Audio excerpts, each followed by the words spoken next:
Semester 3 history student তোমাদের final এক্সামের জন্য আজ সাজেশন দেব। এই সাজেশন থেকে তোমরা 100% কমন পেয়ে যাবে। ইন্টারনাল অ্যাসেসমেন্টের উত্তরপত্র এবং ফাইনাল এক্সামের জন্য 100% কমন সাজেশন ভিত্তিক উত্তরপত্র আমাদের সেন্টার থেকে খুব স্বল্প মূল্যে বাংলা এবং ইংলিশ দুটো ভার্সনই দেওয়া হচ্ছে। আগ্রহী ছাত্রছাত্রীরা 7864819403 এই নাম্বারে যোগাযোগ করবে। সেমিস্টার 3-তে টোটাল 5টি পেপার রয়েছে। 5টি পেপারের সাজেশন খুব শীঘ্রই আস্তে আস্তে আপলোড করে দেব। তোমরা সবাই ইউটিউব চ্যানেল ফলো রাখবে।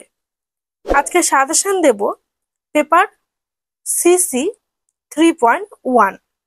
আমি সাজেশন বলা শুরু করছি, তোমরা নোট করে নাও।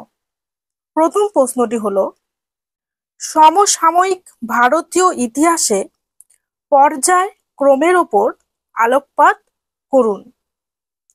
পরবর্তী প্রশ্ন হলো, ভারতের সমসাময়িক ইতিহাস লেখার সাথে জড়িত পন্থাগুলি সমালোচনামূলকভাবে আলোচনা করুন।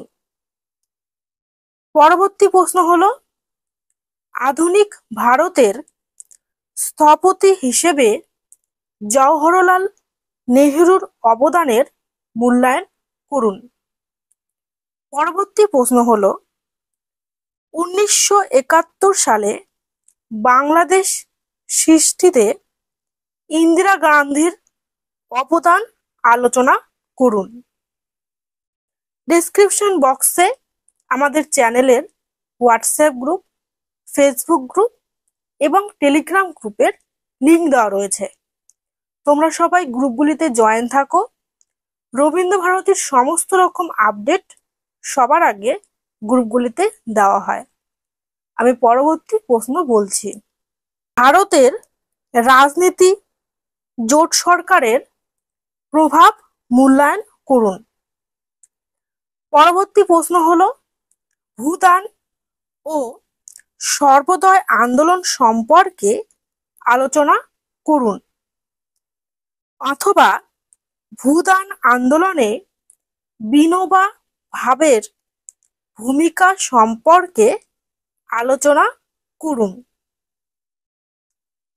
পরবর্তী প্রশ্ন হলো, রাম মনোহর লোহিয়া এবং তার সমাজতান্ত্রিক আন্দোলনের ভূমিকা মূল্যায়ন করুন। পরবর্তী প্রশ্ন হলো, জেপি আন্দোলন বা বিহার আন্দোলন সম্পর্কে আলোচনা করুন।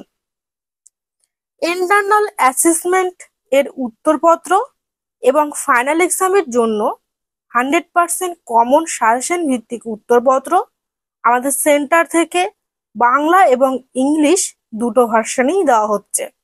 আগ্রহী ছাত্রছাত্রীরা যোগাযোগ করবে। পরবর্তী প্রশ্ন বলছি, ভারতের ঔপনিবেশিক উত্তরাধিকারের প্রধান বৈশিষ্ট্যগুলি ব্যাখ্যা করুন।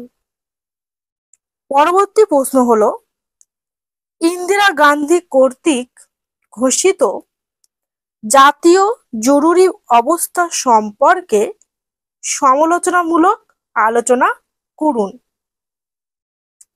পরবর্তী প্রশ্ন হলো, 1947-এর অর্থ সামাজিক ও রাজনৈতিক অবস্থা আলোচনা করুন। ভিডিওটি ফ্রেন্ডদের সাথে শেয়ার করবে, অবশ্যই কমেন্ট করবে। ভিডিওটি দেখার জন্য সবাইকে অনেক ধন্যবাদ।